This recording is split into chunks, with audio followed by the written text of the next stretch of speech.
brink of recession. Like in 1956, in 1961, in the mid-70s, in the early 80s, in the early 90s, in 2008, in 2020 during the pandemic, and another upon us. It's a never-ending cycle. The poor get poorer, the rich get richer. It's as inevitable as weeds in a premature grave.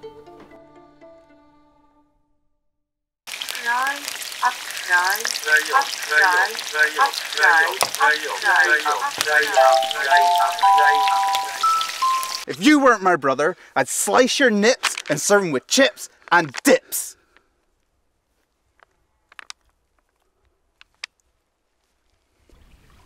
She was my wife. She was my wife! But you don't have a wife? That's not the point! It kind of is. It is, isn't it? Oh, it's testicle time! Stop trying to get the kids to call you daddy! You're their uncle! Kids, daddy. Daddy. Come on. Hey, come on. No. I've got to have a bubba. Stop it. Remember the line? We never had a sister. And I propose that Israel's an apartheid state, and that it is genocide. Because that's what the writer told me to say, and he's now been fired. It's not like I actually believe it or understand it. Like, no. I didn't even know it was possible to get your finger trapped in a belly button. It's strapped in there. Are those my trousers? Come back. Come back. No. Don't do it! Oh, did he do it or not? Find out soon. Now that's a great opening. Unskilled labour, low-wage labour, pay me less, work me more, do me a favour. I'm doing my best, but I'm sinking lower.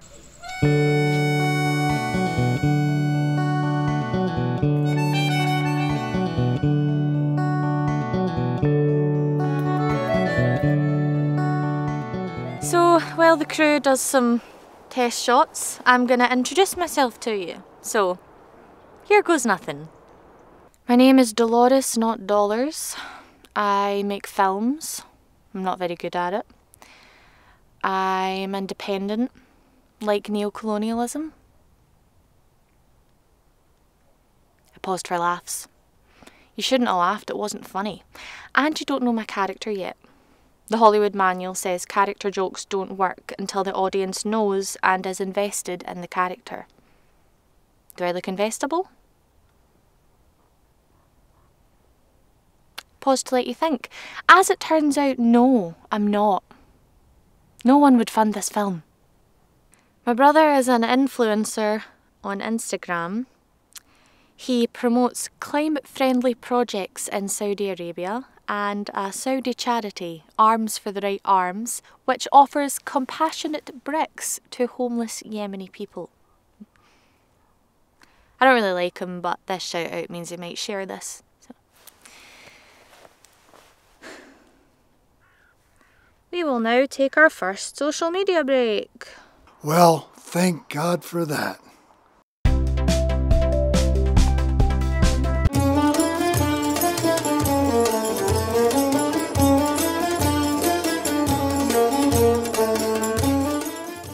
Hello, Insties! A respectful nod to the ladies. A respectful handshake to the gentlemen. Nothing more than that. Strike me down unexpectedly dead. That's stunning. A perfect brick. Strong. I almost wish I was homeless in Yemen. Hey, climate! What's that? You want to hear what I've got to say?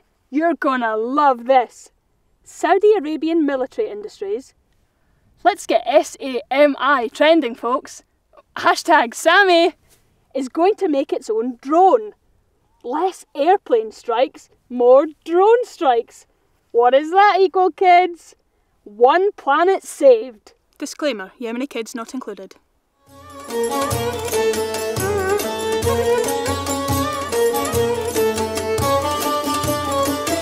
I smells competition. Oh, brick. I loved having this in the film. I wanted to make a film about unskilled or low-wage labour, about how these definitions encourage companies to pay their workers up to 50% less than their skilled colleagues. I couldn't get any funding. I tried to self-fund from my unskilled job at McDonald's, but my unskilled earnings weren't enough to fund my unskilled film about unskilled labour. Is it unskilled to be able to wipe up vomit without adding your own to the mix? Is it unskilled to pretend to smile and laugh at shit jokes from an endless line of customers freshly produced from the banter factory? Is it unskilled to stop your inquisitive mind from thinking, to condemn it to mindless repetition, to succumb to the fear of joblessness? Is it unskilled to show up on time, to work hard, to do your job? No, it fucking isn't. Is it unskilled to struggle to make ends meet?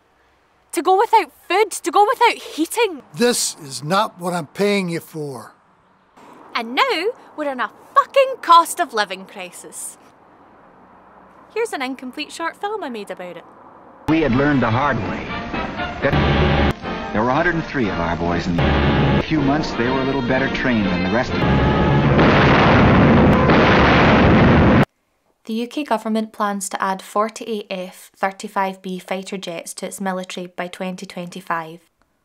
The jets, produced by Lockheed Martin, the world's largest arms manufacturer, cost £90 million each. These jets will cost the public $4.3 billion in total.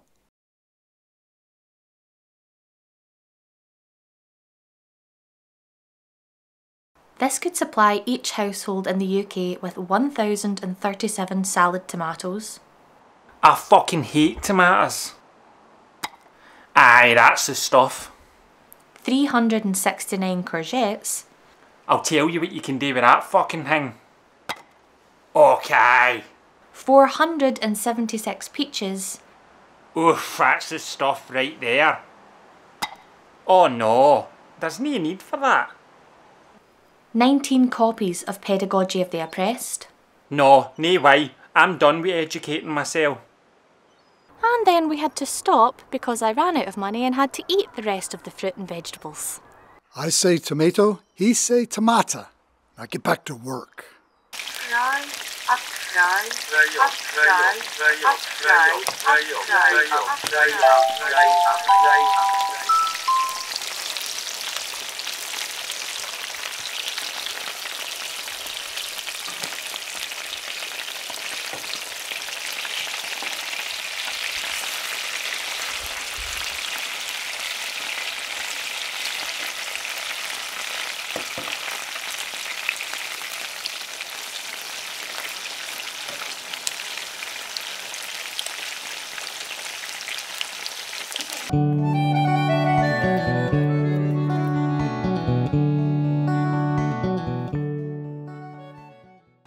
What is it about a park that makes it so conducive to romance? Is it the soft wind, the sense of seclusion, the scent of flowers, the heat from the ground, catching each other's eye, the naked flesh? Or is it the shit-stained benches, the copious litter, the disturbing rustling from behind the bushes, the promise of a quick wank if no one is looking, or the possibility of joining in a game of football?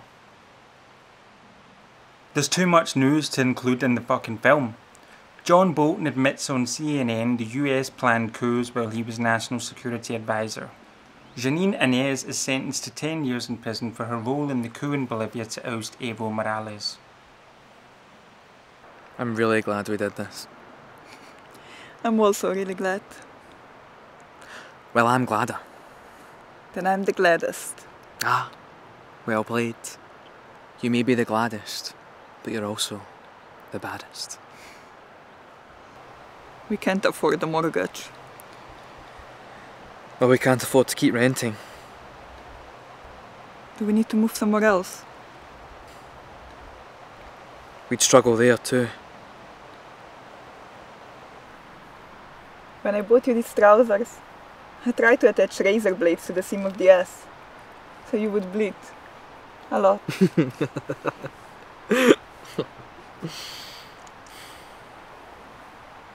I only started going out with you so I could film us having sex and sell it online. But the only person that buys it is your dad.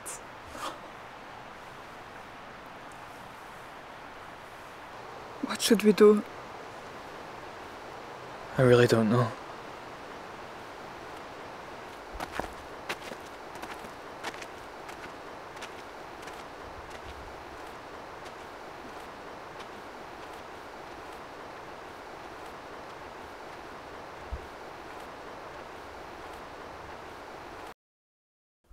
This is my mother. This is my father. This is our family unit. This is my sister. This is my husband. This is my future.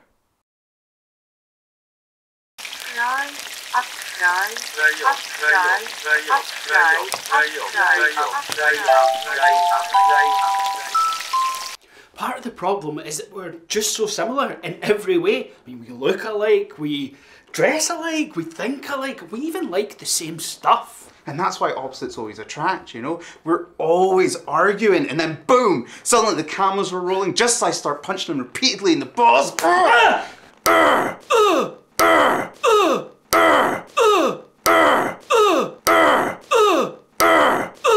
And suddenly I'm the bad guy. I don't think we argued that much at all. We do! No, we don't. Oh my god, I can't believe you're doing this again! Shut the fuck up, Michael! Shut the fuck up! This was supposed to be a nice fucking interview, and you've ruined it. Aw, I'm sorry, bro. Hugsies. No, don't start. No, wait! Please stop! No! You're probably wondering what the fuck is going on, or you hate me for assuming that you don't know what's going on, or you just simply hate me. I'd like to clear a few things up. 1, I am just an actor. 2, right about now, I received a phone call from the guy funding this film. How can I help you, JLC?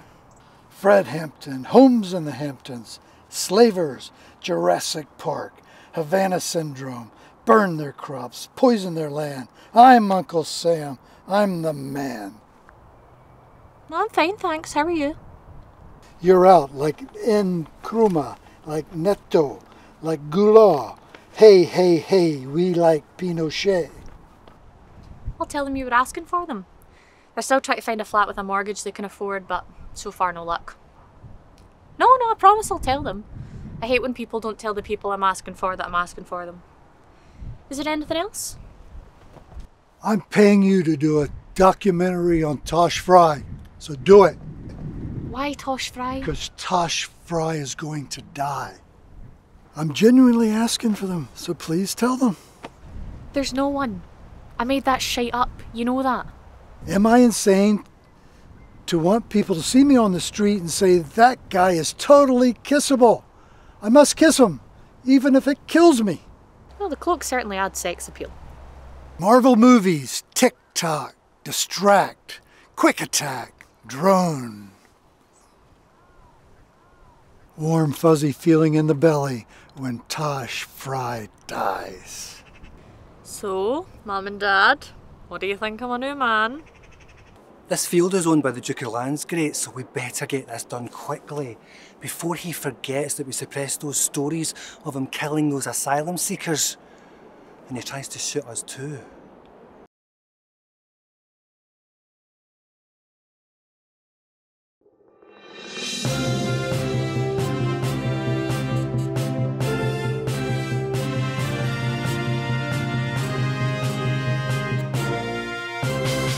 I'm Archibald Burlingham, and I'm a representative of the mainstream establishment media.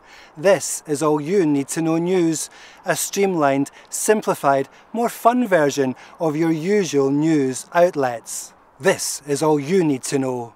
Queen Elizabeth, our most honourable majesty, stoic, heroic, yet personable and approachable, has had rings of steel installed around the perimeter of her expansive, expensive Balmoral estate in Scotland. You do you, your majesty, you do you. Our taxes are your benefits. Ah, she's a real cutie pie, isn't she?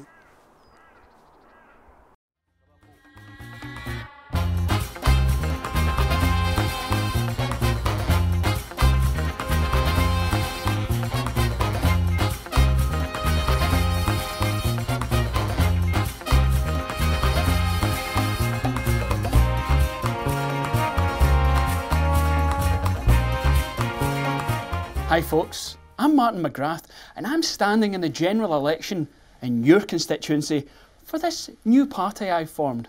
Yep, that's Bart Bleep. My name is David Hornbury, but I want you to call me Detective Davy.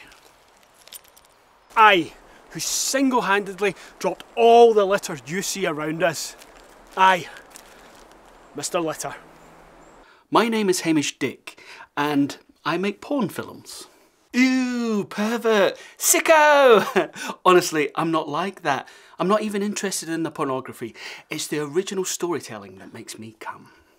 I've written some really harrowing scenes in which the protagonist's wife and children die, graphically, of course, and then in the next scene he's having sex with some woman. I don't know. I mean, I don't even know anything about that. I don't write that bit. I wouldn't know how. And I don't like to look at cocks or touch them with my hands. So I do all the manual inspections of the male models with my eyes covered and my arms bound. It all started when my children left me after finding some new daddy on Kinder, the new app that brings loving dads and unloved children together. Kinder! Kinder Dad, is that you?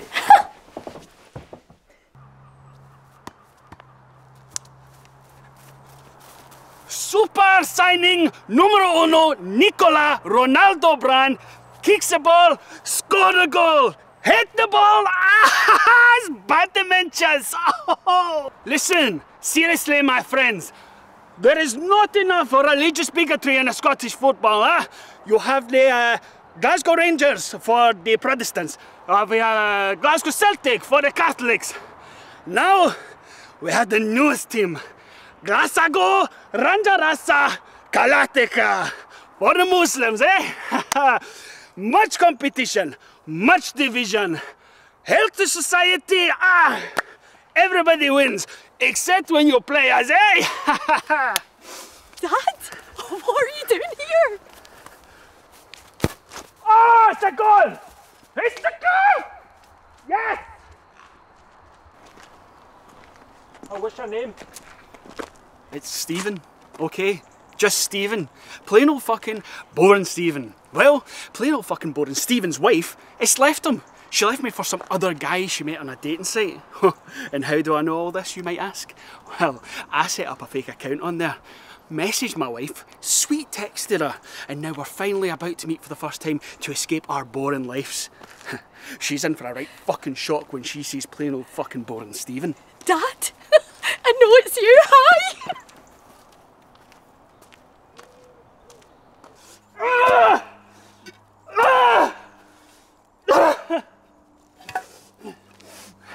I'm Alastair Rennie.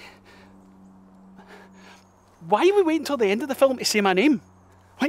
Why am I saying my own name? Daddy! Daddy! Daddy! Dad!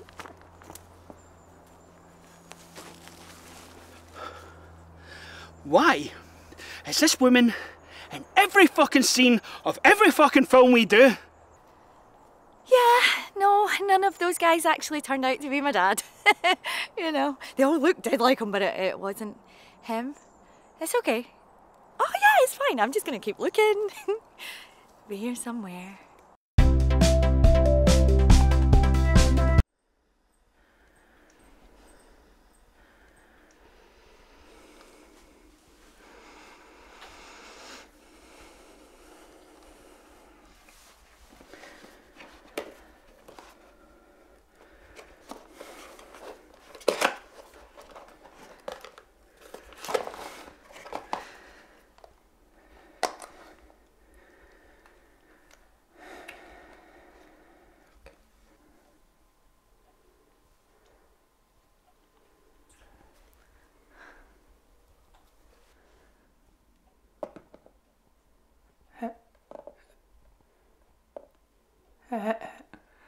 Hello?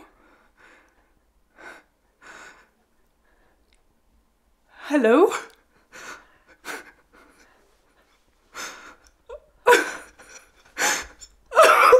Hello?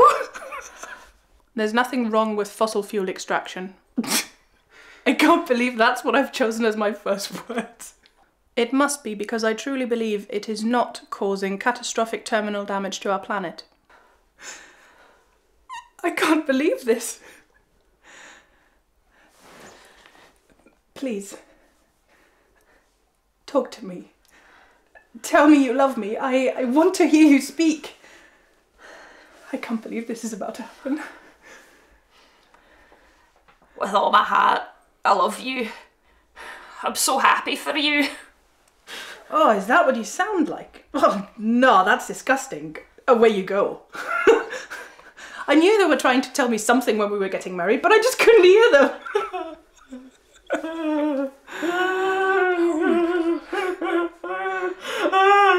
Invest in fossil fuels today, and like me, end the last chapter of your life.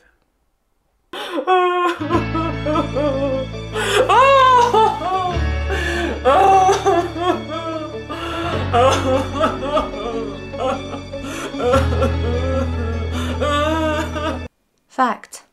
Alastair was born in 1987 to loving, doting, slightly traumatised, disgusted parents, who are now dead.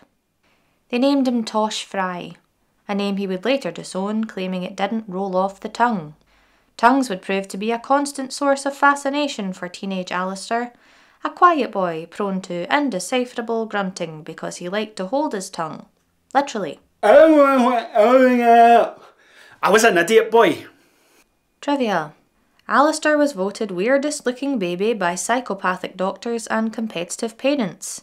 He is the proud recipient of the Aw Ooh award. During a self-conducted interview, he confessed to finding it hilarious that even back then he was winning awards. He looks back fondly on this memory despite not being able to remember it. I look back fondly on this memory despite not being able to remember it. Fact. Alastair struggled at school, falling behind academically, physically, and sexually. An anonymous publicist claims Rennie once let slip to her that he had since improved markedly in 2 of these areas, but would not confirm which ones. She got this information by sleeping with him after losing an arm wrestle. Trivia. Alastair, once an award-winning meatless baby, was dealt the cruelest of fate twists in secondary school when he was pronounced least likely to achieve adulthood by the middle-class asexual headmistress whose assemblies consisted primarily of the pledging of allegiance to the glorification of the British Empire and revealing which children were performing poorly so as to encourage unhealthy competition and good old-fashioned bullying. Fact. Alastair would be all alone in the world if it weren't for the very real existence of his twin brother. Their physical differences, an atypical anomaly, are caused by different diets, different skincare products, and most importantly, a mutual detestation of the other's appearance, which can cause the face and hair to distort, discolour and misshape. Trivia. Alastair maintains they are identical twins. He hates his brother and secretly wishes he would just die despite the lucrative financial rewards from their hit reality television show, Fry Up. Like a culinary fry-up, Alastair describes the show as greasy, unhealthy, and possibly likely to kill you. In this scenario, the consumption of fry-up is equal to the binging of fry-up, culturally speaking. As I'm sure you'll have realised by now, I'm really looking forward to speaking to Alastair. Oh god, I fucking hate this. What am I even fucking doing this for? Who wants to learn more about some fucking actor while so much important shite goes unheard and unseen? As I'm sure you'll have realised by now, I'm really looking forward to speaking to Alastair. They say never meet your heroes, but Alastair sure proves them wrong. Who's he proving wrong? Alastair is so good he could play Godzilla without costume or CGI. Nope. No, not reading the rest of this out. Here's a real introduction for you. A senior editor at If the Price is Right will review it magazine, a Miss Film Head, She legally changed her first name to Film after divorcing her second husband Richard, but keeping his surname. Anyway, she proclaims Alastair a modern great after learning from a Mexican friend that workers in McDonald's in Guadalajara earn the equivalent of roughly $1 or 76 pence an hour. Desperate magazines, Desperate by Name, Desperate by Nature, desperate for desperate people who'll do desperate things, or so goes their catchy desperate slogan. Risque installation on Alastair as a fake beggar revealed a few things. Being lucky is paramount, and in the West we aren't interested in neutralising its importance. And also, unskilled labour as a term is now considered outdated. It's been replaced by low-wage labour or some other equivalent. How did they determine it's low wage? Because it's unskilled. And how did they determine it's unskilled? I got a kebab with the money people gave me! Stop cutting to Alastair. The audience isn't supposed to see him yet. We'll just have to edit that out. Kebab! And now the moment none of you have really been waiting for. Alastair Rennie.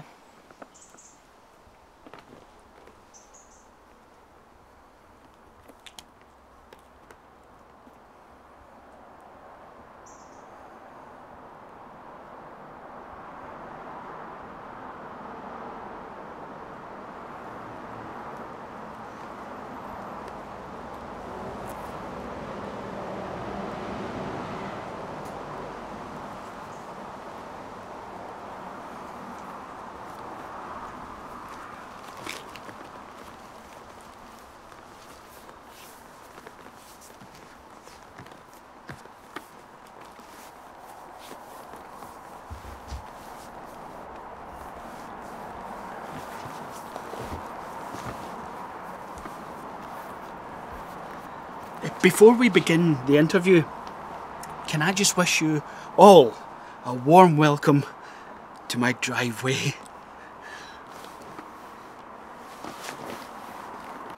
Our lives are like bricks. We get trodden on, we get driven over, we brave the seasons, we wear with time, but we always stick together. Amazing. And yet to some, they're just a bunch of fucking bricks. It's lovely to have you all here. Oh, I've just had a thought. I've got some great pala de la muerte inside. It's a Spanish dish made with a mix of basil and basilicum. Would you or the crew like to have some just now? I'm gonna try to be nice to you, but I can already tell that I hate you. I'm probably gonna surprise you with this, but this makes me respect you as a woman. Even more than I already did. But my respect for you, because you're a woman, was already high. As a woman. You could have offered us something to eat one of the many times you told us the toilet was out of order. My toilet is out of order.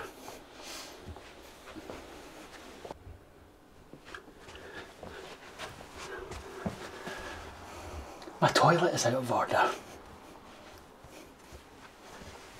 My toilet is out of order and it won't accept my 3 Ps.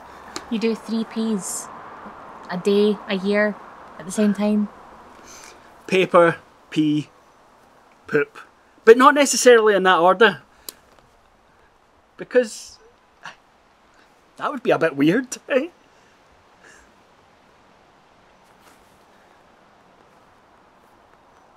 Yeah, I'm happy for you or any of the crew to pee in the sink. The sink is full of dishes. Yeah, but I can show you guys how to do it to avoid hitting them so there's only a normal amount of pee debris. I didn't choose the dehydrated yellow colour for the kitchen counters. It just happened. Like, when one of you needs to pee, I'll come with you and show you how. Or I can do a quick demo. Why don't you just get your toilet fixed? I mean, where do you poo?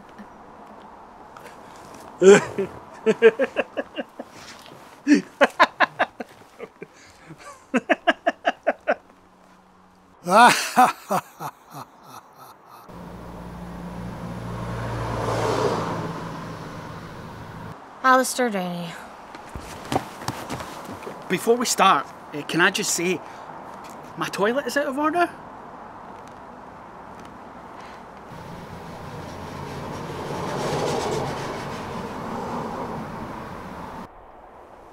Terribly brutal and senseless fighting has broken out somewhere in the Third World as protesters sought to remove an autocratic regime.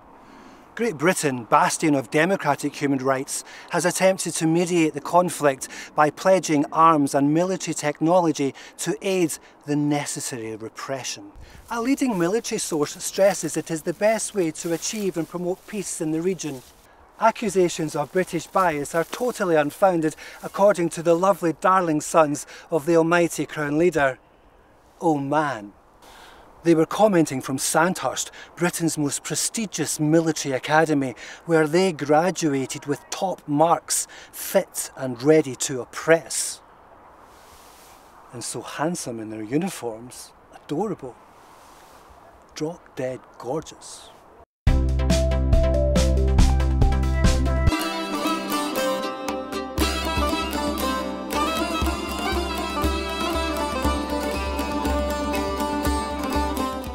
Hello, Insties! A respectful nod to the ladies, a respectful handshake to the gentlemen. Nothing more than that. Just a quickie today. 40% of UK arms exports are directly to Saudi Arabia. Mega props! Props mega! Get your arms around me! Nothing more than that. If you're in the UK today and you're angry that you can't get access to explosive military gear, come to Saudi Arabia, join Arms for the Right Arms, register charity, and we'll hook you right up. Arms for the Right Arms, at the right price. All profits go to the right arms. I love this guy, genuinely. I want to follow him. Where does he live? It was only when I looked around that I realised that I was the only white member of Boko Haram. Oh fuck, I'm out of here. So in retaliation, I decided I'm going to go to her letterbox and scream into it that our house is on fire. I didn't realise that she was blind. Or that our house was actually on fire. The award was totally undeserved, but the money was great. And hey, I've got a new neighbour now. I'm not sexist, racist, homophobic, transphobic, xenophobic, ableist, ageist or pissed. Make sure you put that in there. I did a little ditty for JP Morgan. Put your money in our bank, watch it grow like you're having a wank. I just turned down Law and Order because I don't believe in it when Liam Neeson shows up at my door, slaps me, pinches my nipples and then tells me he's sorry that he's killed them. And he didn't mean my nipples, although they were sore. The toaster was 10 quid. I said, I'll give you 8. I got it for £9.50, but they didn't have any change, so I just gave them the tenner, but a win's a win. And I said to him, I don't think that's a dog. That's an armadillo. Can you say you have a black friend if it's one of your white friends blacked up?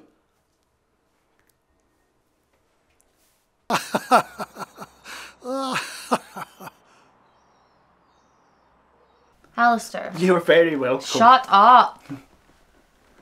What made you want to become... Listen, before you ask this first question, I just want to make sure it won't hurt my kidney. Sorry? Oh, I appreciate that. Thanks. I had a kidney replacement around 6 years ago. I nearly died. I don't really like to talk about it. This first question isn't going to hurt my kidney, is it? I hope it will. I'm just kidding. Now you've got me sounding like someone who talks about their near-death kidney replacement experience all the time, and I normally don't even like to mention it. My kidney issues, I mean. Right, fire away. What made you want to become a terrible actor? That question was a stinger. I got yous. I was just joking. I'm a practical joker, alright. Like, I won't mention it again, honest. I'd actually prefer it if my kidney issues weren't a part of this documentary. Would that be okay? I'm okay with you not being in it too, you sack of shit. I feel bad now, because you've clearly been wanting to use that in the film. You just asked all those questions about it. You know what? I'm a nice, genuine guy. You can use all of this. Just let's not talk about it for the rest of the interview though. You're an actor. How is that possible? I was only kidneying. Do you get it? You guys, right? Nearly died. Good times. Hiya, my name's Anne-Marie, I work in a chip shop. I mostly do double shifters now, due to this cost of living crisis. I used to only do a doubler on a Tuesday, but needs must when money's bust. So I start at 10 AM. When I get there, I need to wash the windows, do the counters, clean the surfaces, wipe the shelving, and clean down the front of the fridges. On a scale of 1 to an absolute bastard, I say that's a 9. And then I need to organise the counter. That's put out the papers, the containers, fill the sauces, butter the rolls. And then I need to go and mop the front flare. On the absolute bastard scale, that's a 9. And then I get all the school wains all rushing in at lunchtime. And I need to serve about 50 of them on one go. That's a lot of serving, a lot of chatting, a lot of back and forth. On a scale, I'd say that's a 5, because I actually quite like the kids. The shop shuts at 1:15. And I need to find myself something to do for 2.5 hours without spending too much money or using too much petrol. And that can be an absolute bastard too. So normally when I get back, I'm either doing the frying or the pizzas.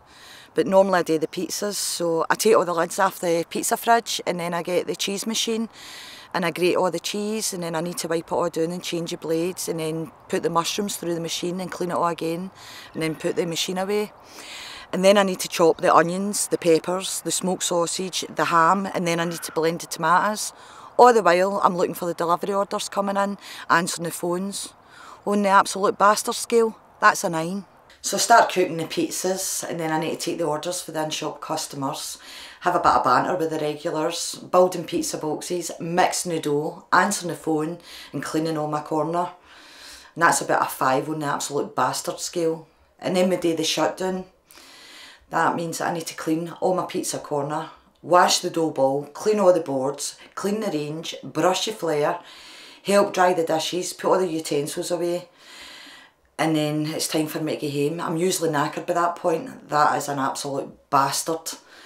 And then I'm home for about 11, just to come in the next morning and do it all again.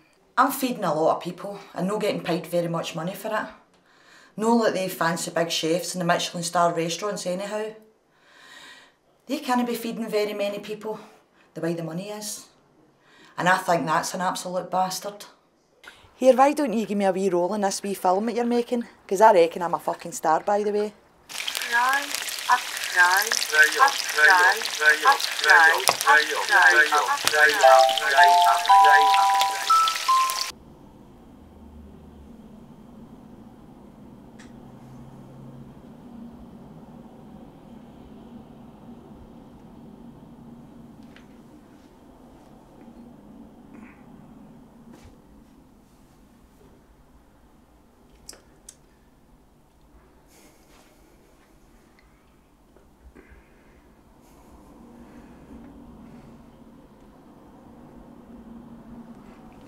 I may not be as smart as you, but at least I've got the looks. We're identical twins. Shit.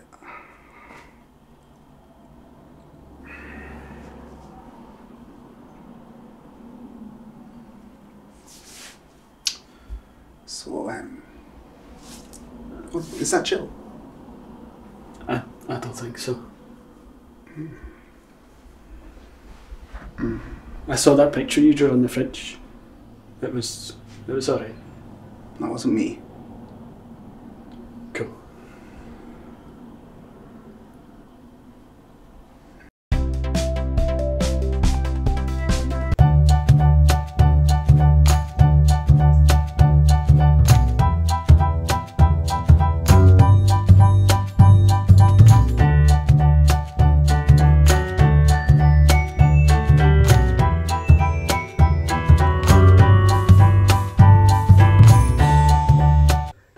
put on my special woolly cardigan because I was having my soggy cornflakes. I like them super soggy, like they're yesterday's cornflakes, yesterday's milk, and today's mouth.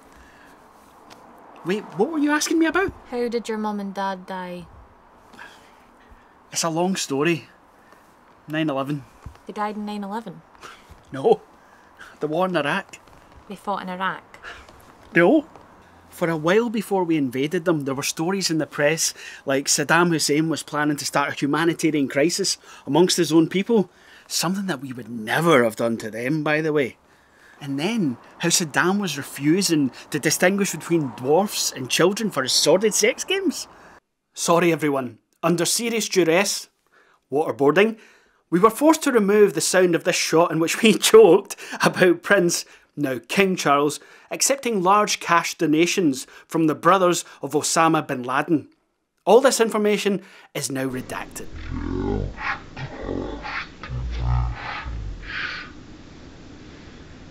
I don't know all the information. Anyway, all this meant that a wee holiday in Iraq was as cheap as Iraqi chips. I have some statistics here. I'll keep it together. I can do this.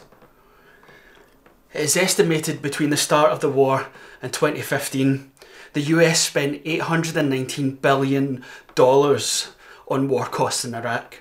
I remember the last thing my dad said to me before they left. Weapon of mass destruction. I'll show them a weapon of mass destruction. And then he pointed at his penis. Like this. It was really funny. And then he turned serious and said, actually, I meant your mum. And off they went. So there actually was a weapon of mass destruction in Iraq. I promised myself I'd keep it together. Come on, Toshi. Around 4,500 American soldiers were killed in Iraq. They were having a great time, sunbathing, swimming, exploring the local culture with more than a hint of casual racism. My dad probably joking with the locals about how we used to own them. Them joking back, calling him Abu Reha, father of stinky smells. My dad laughing along but then getting angry when he realised he was the butt of the joke. When all of a sudden a coalition airstrike hit their hotel, they were both dead. Strength! Strength! Man up! Come on! Between 2003 and 2009, there were 206 British military and civilian deaths in Iraq. All I have left of them are my dad's swimming trunks. I wondered why you had them. And the 2 pubic hairs that were stuck to the inside.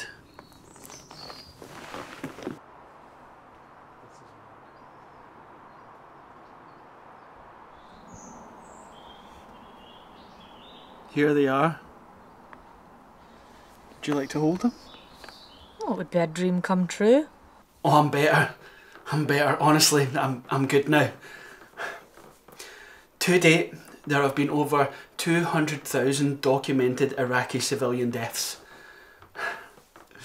I actually feel a lot better. How did your brother cope with them dying? It's a shame, but he was too young to remember them. Wouldn't he have been like 15 when it happened? Yep, at least. And we didn't have any other family, so I became dad and he was mum. It got a bit weird. No other family? You little bastard.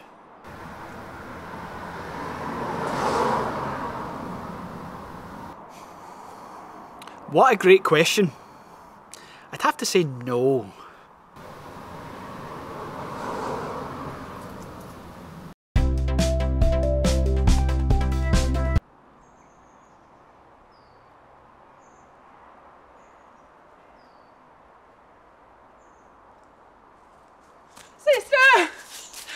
Sister!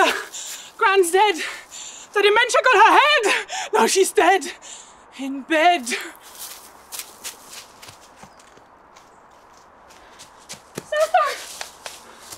Sister! Granddad's dead! I yelled at him that Gran's dead! And he just